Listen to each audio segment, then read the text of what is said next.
Потребата за промена во образованието во 21. век е многу важна, ако се имаат во предвид брзите промени кои се случуваат во светот и применувањето на тековните современи откритија во современиот живот, како и промената на улогата на традиционалните образовни институции.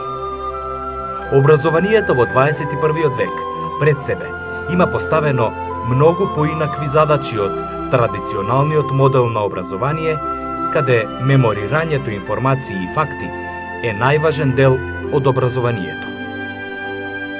Во 21. век ќе успеат оние кои ќе можат да решаваат комплексни проблеми и да создадат поефикасни техники за успешно извршување на работата. Ова е важно да го сватат сите кои се вклучени во воспитно-образовниот процес и оние кои ја креираат политиката на образованието, како и оние кои директно се вклучени во наставата, но и родителите, кои се првите учители на децата.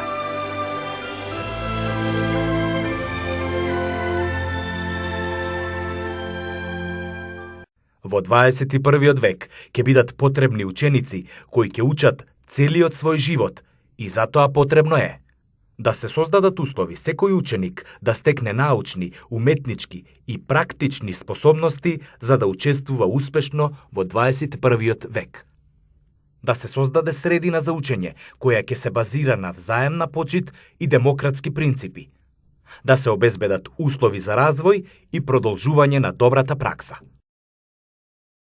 При создавањето стимулативна средина за учениците мора да се запазат одредени особености како што се препознавањето и почитувањето на интересите на децата, препознавањето и почитувањето на индивидуалните способности, личниот стил на учење и културните вредности на сите ученици.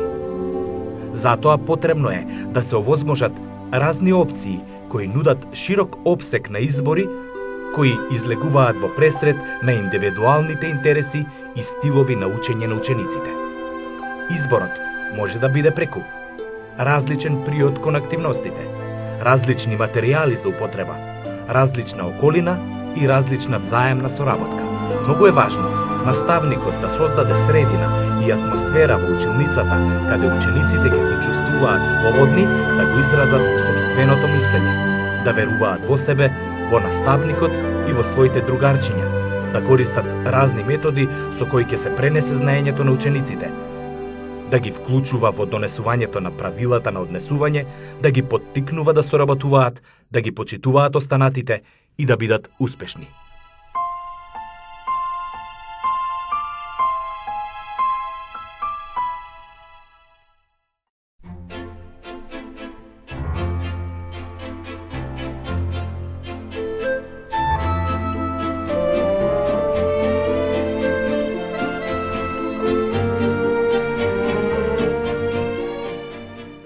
The 21st century is a time of accelerating change. As the world changes, our curriculum needs to change and our schools need to change. Internationally, education is changing. The EU has stated clearly that Europe's education and training systems need to adapt to the demands of the information society. In 2004, the European Commission established a framework defining the new basic skills to be developed in schools and colleges. An effective classroom is one which develops the new basic skills in students. It should allow them to learn independently through interaction with materials, the natural environment, educational equipment, books, computers, and the internet. It should motivate them through interesting displays, videos, demonstrations, and discussion. It should enable them to work in teams with their fellow students on practical tasks to develop social skills, solve problems, and develop critical thinking skills. Центри за учење. Училницата треба да биде динамична и променлива средина, исполнета со интересни и интерактивни материјали кои одговараат на фазите на индивидуалниот интерес и развојот на децата. Наставникот ги наблюдува децата за да може да ги прилагоди плановите и активностите според нивните потреби.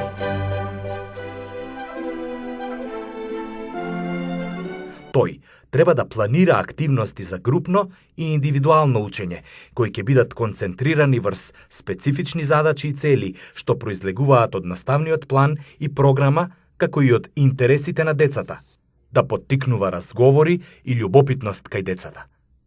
Кога некој од страна ќе влезе во училницата, треба да се почувствува енергијата со која децата разговараат, преговараат, истражуваат, донесуваат одлуки и учат способности кои им се потребни за да се развијат во продуктивни и креативни граѓани. Центрите за учење можат да имаат многу форми. Тие се креираат за во нив да се овозможи учење во мали групи преку истражување, активно учество во групата или пак независно или самостојно учење. Секој центар за учење треба да има активности кои се одвиваат на повеќе нивоа и материјали кои ќе одговараат на индивидуалните потреби и стилови на учениците.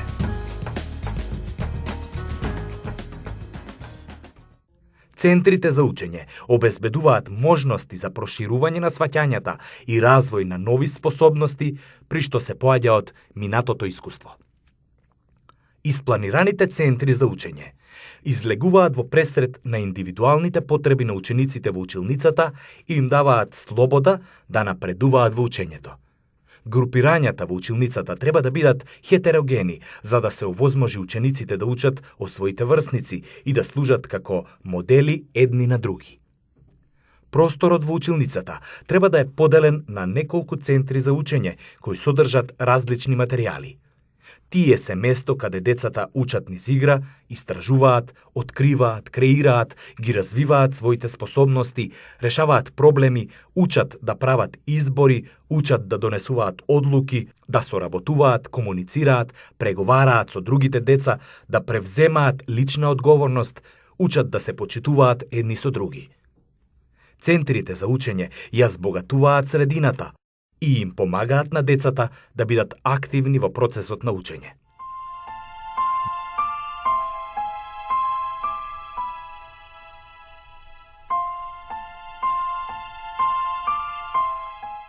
Во концепцијата за 9-годишното основно образование и во новите програми кои што сега се реализираат во прво, второ и трето одделение од 9-годишното основно образование, се застапуваме за тоа дека учењето се одвива во училницата.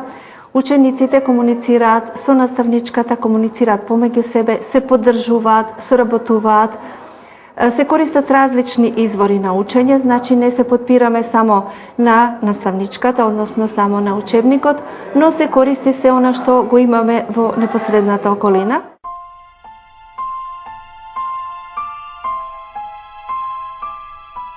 Училниците ги уредуваме според темата која што ја работиме. Значи, училницата не е уредена од почетокот на учебната година до крајот на учебната година само еднолично.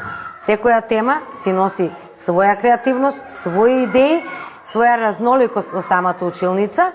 Во таа разноликост и уредување на училницата ни помагаат самите ученици, затоа што иако се на 9 годишна возраст, се доста креативни и сакаат промени во самата училница. Ние заедно се договараме како ќе се однесуваме во нашата училница. Заедно со наставничките ја уредуваме училницата и стапнуваме се што сме изработили.